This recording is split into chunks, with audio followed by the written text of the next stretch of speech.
Alyosha et la clé magique.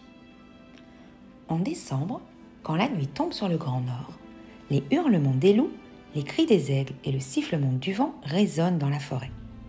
Alyosha a tellement peur. Alors, grand-père lui raconte de sa voix douce. Autrefois, Alyosha, la vie n'était pas comme ça. Le Grand Nord était un pays merveilleux. C'était le pays du Père Noël. Avec ses lutins, il fabriquait des jouets pour les offrir aux enfants du monde entier. Les nuits de décembre étaient joyeuses et magiques. Chaque soir, le Père Noël se promenait dans la forêt avec ses lutins sur le dos de l'un de ses rennes. Ils fêtaient la fin de leur journée de travail, passée à fabriquer les cadeaux qu'il irait distribuer avec son traîneau volant. Il arrivait au clair de lune avec une chouette mauve posée sur son épaule. Près de lui, un lutin jouait un air si doux que les étoiles secouaient sur la terre de la poussière de diamants. Alors, les ours se dressaient sur leurs pattes, les loutres et les écureuils accouraient et, tous ensemble, hommes et bêtes, dansaient en attendant Noël. Mais un jour, un grand rire retentit. C'était le sorcier de la nuit, et il a emprisonné le Père Noël. Depuis, les loups affamés, les aigles cruels et le vent strident ont envahi la nuit. Pourtant, Alyosha, crois-moi, le Père Noël reviendra. Et chaque soir, Alyosha répond « Grand-père, les ours ne dansent pas, le Père Noël ne reviendra pas. » Un matin pourtant, en ouvrant les volets, grand-père trouve dans la neige une petite clé dorée. Il la ramasse et, fou de joie, la tend à Alyosha en lui disant « Cette clé mène au Père Noël, j'en suis sûre.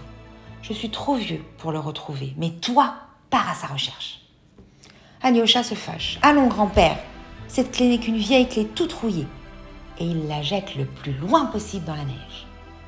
La clé se met alors à briller si fort qu'Alyosha, fasciné, retourne la chercher.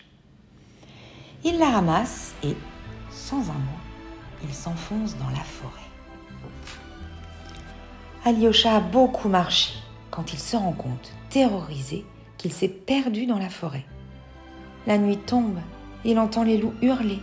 « Je vais être mangé à cause d'une vieille clé dorée et des histoires de mon vieux grand-père » dit-il en frissonnant. Soudain, un bruit doux comme de la soie lui fit lever la tête. C'est une chouette aux plumes mauves qui lâche une torche allumée juste devant Alyosha. Vite, le jeune garçon attrape la torche, juste à temps pour éloigner le loup qui allait bondir sur lui. Aussitôt après, Alyosha entend le cri des aigles. « Oh, les aigles, ils vont m'attaquer à cause d'un Père Noël que je n'ai jamais vu !» s'exclame Alyosha affolé. À cet instant, dans un bruissement d'ailes, la chouette mauve se pose sur son épaule. Elle tient un fouet dans son bec. Alyosha s'en empare et d'un violent claquement, il éloigne la rapace. Il était temps. L'Inde fonçait sur lui, prêt à l'attaquer.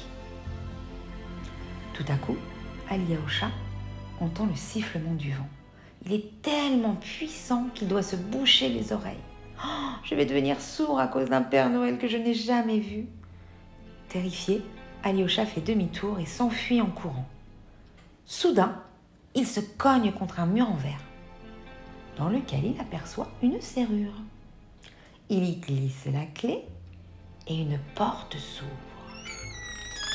Alyosha a juste le temps de la franchir avant de s'évanouir de fatigue. Les bruits de la nuit cessent aussitôt.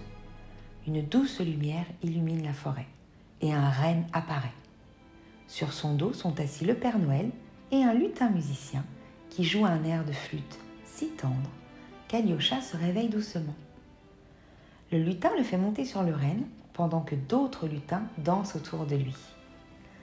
Alors, la peur d'Alyosha s'efface. Il voit les étoiles secouer de la poussière de diamants sur la terre et les ours danser devant leur tanière. Lorsqu'il revient au chalet, Alyosha saute au cou de son grand-père. Ensemble, ils chantent au clair de lune avec les loutres et les écureuils pour fêter le retour du Père Noël.